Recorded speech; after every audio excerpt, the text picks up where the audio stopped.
Ebusia as a MPP presenters and support Dr. Mahmoud Bawumia after the election omu nyina aduane ana odwen ho say because ena no pay yate say ye po adomochre aduane ekọ UK asisi ane phone kra waja ewe Heathrow Airport.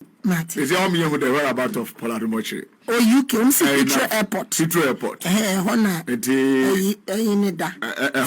Yes. Information. Eno na nche no Okatakyie Afrifa Runaway bisa say na Okatakyie no so ehin fa pa ana wafa ate say obia ehwehwe ne whereabouts. Oba so wa ba iya krafo. Ye be hye no. Yes, so so obra no be pato. So what say o be pato sisi a o be hu. What say o be pato. Hey, why you push the boy ba be pato. Now no make no go inside. Make no go inside. Make no follow go inside. Make no follow go inside. Make no follow go inside. Asaba say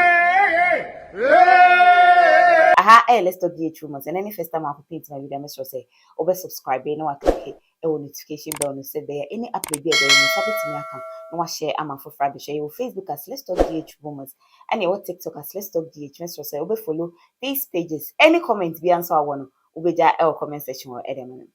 Okatakyie Afrifa de ye nyina ye niti ase ene ba ne se asemo da ho na wonka de o ka de pen abra woto ni support edema MPP a na enye dane de nyina wo bo NDC fu achi anopa wie nwumre no ne nkofo bebre wonda se abatwo ni se etu wie na anko MPP side a wo be fahin efi se etu aba ni wie from 7th December till now obi ehun baby Okatakyie Afrifa na ma chese nkofo bisa wo media no se no Okatakyie ehfa na wafa obia enim baby a wafa ena no pay de enyasem ketwa kra ne Angel FM omama ne hunu part 1 and 2 youth I won kra memu enum bi akobọ ewura ho a mo se omo hwehwe Okatakyie se omepa achom na enkofo busa se ade Okatakyie woni nkramfo ni bi wasem anam asem a yenim se ne ewo ho ene se ye abra ebeto odwa early this year se ohini bi ekoware ye 16-year-old oni bi anidin edi bobo wulomo ekoware eye 16-year-old be my home sem by any Okatakyie ebekeka bi pa na say an okan obia nka the identity of Gadangbe asem. Don't come and play any emotional and pull emotional one on us. Obia attack the image of Gadangbe. Nobody. The ayakachi mo say some cultural practice be outmoded. Nyan said him. And the only constant thing in this world is change. But for you know, and for them say you know, but pause video no. Near no money you may be. Obia and Surobia.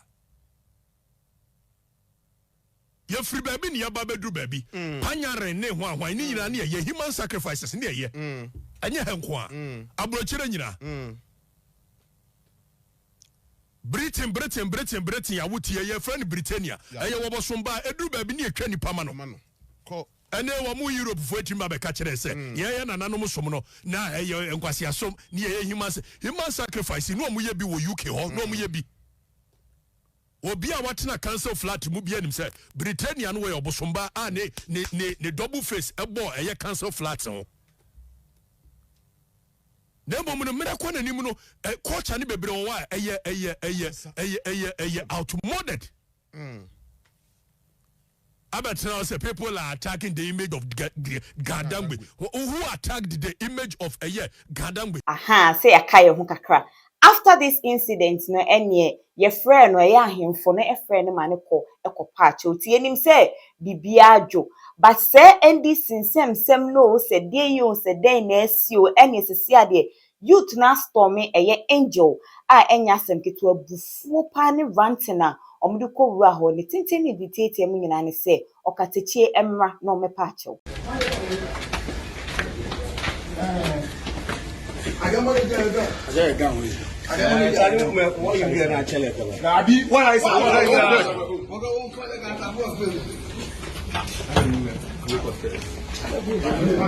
Da bien no.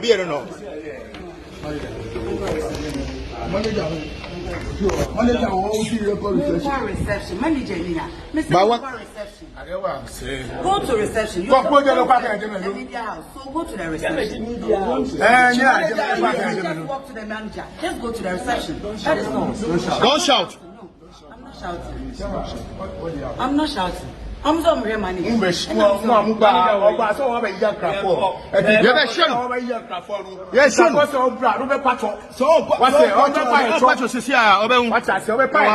Hey, why you push the boy? You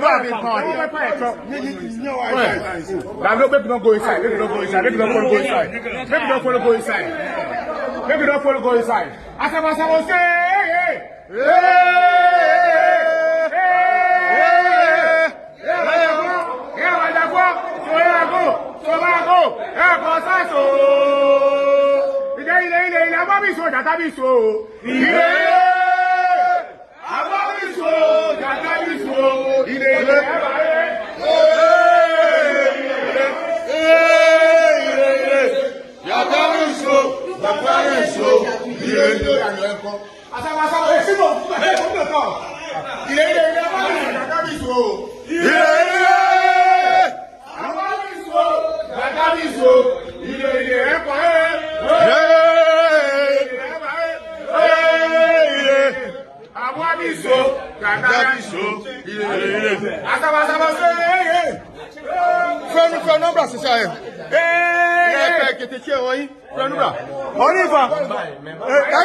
Yes.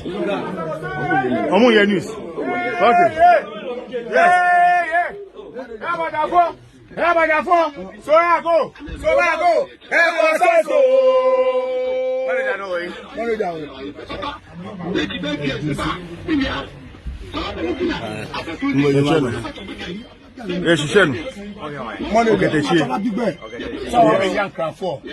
Yes, some part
Yes, sure.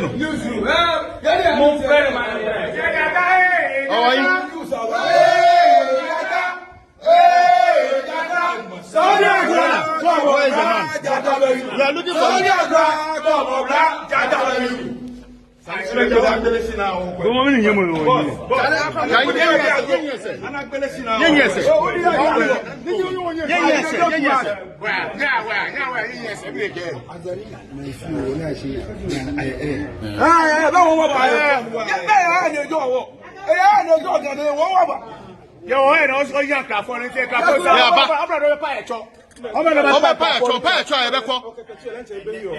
manager a bit. Manager Mira Okatakyie TV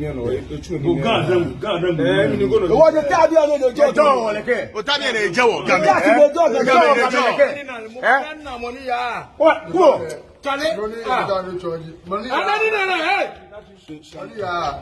a producer news. Yes. News they are producing. Yes. A background interview.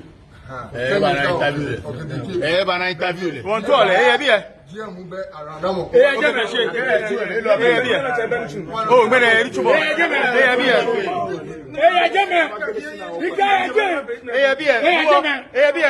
For a long time. Me guy here. Be monitor.